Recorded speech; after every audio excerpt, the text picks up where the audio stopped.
Dernier groupe de questions autour des soins palliatifs. Il y a énormément de questions qui disent mais au fond qu'est-ce que c'est que les soins palliatifs, comment est-ce qu'on peut avoir accès aux soins palliatifs, si je suis dans un établissement ou à domicile, est-ce que au fond les soins qu'on me donne sont effectivement des soins palliatifs, voilà. Alors peut-être en synthèse la question ce serait de dire je suis en fin de vie et je voudrais avoir accès aux soins palliatifs. Je voudrais être accompagnée. Je voudrais que tous mes besoins de soins, que ma souffrance, que tout ce que je vis dans ma tête et dans mon corps soit accompagné. Au fond, comment est-ce que je fais et vers qui est-ce que je me tourne, peut-être ? Quelles sont les possibilités ? Merci pour ce bel exemple de directive anticipée. Je crois qu'il faut... on a souvent la question, mais comment je fais pour trouver un bon médecin traitant ?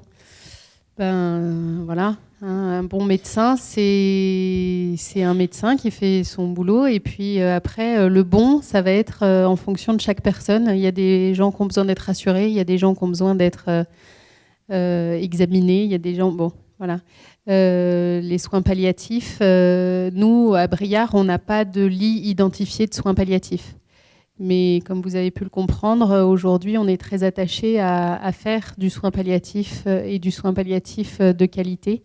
Donc, c'est pas seulement une étiquette qui compte, ça va être la confiance surtout qu'on va avoir et je pense que votre médecin traitant est sans doute le plus adapté à vous conseiller sur l'établissement dans lequel vous pouvez, dans lequel il va vous adresser, je pense.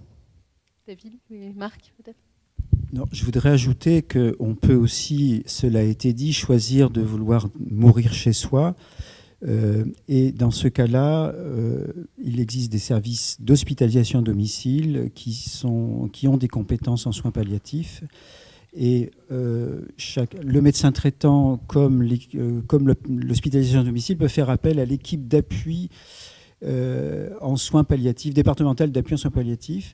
Et nos établissements peuvent y faire appel aussi. Ce sont des gens qui ne font que ça et qui sont de très bons conseillers, qui peuvent servir de tiers neutres quand on est englué dans une situation compliquée et nous sommes heureux de faire appel à eux de temps en temps. Oui, je voudrais ajouter qu'il existe dans cette région centre un comité régional de soins palliatifs qui est très actif et qui travaille avec l'ensemble des établissements qui ont soit des lits identifiés de soins palliatifs, mais même sans avoir de soins identifiés, on voit bien qu'il existe des prises en charge comme dans des structures de soins palliatifs. Et puis, comme vous le dites, docteur, les équipes sur lesquelles on peut absolument compter. Et ce comité régional, s'il y avait un déficit dans un territoire, parce qu'il faut quand même dire que la région centre est quand même la dernière région au niveau de l'implantation des médecins traitants, et des médecins généralistes, c'est ce qui pose une vraie question, mais je pense qu'avec la faculté, on est en train de regarder, l'Agence régionale de santé, comment on peut faire que l'ensemble des territoires et que chacun puisse, là où il est, trouver un médecin généraliste.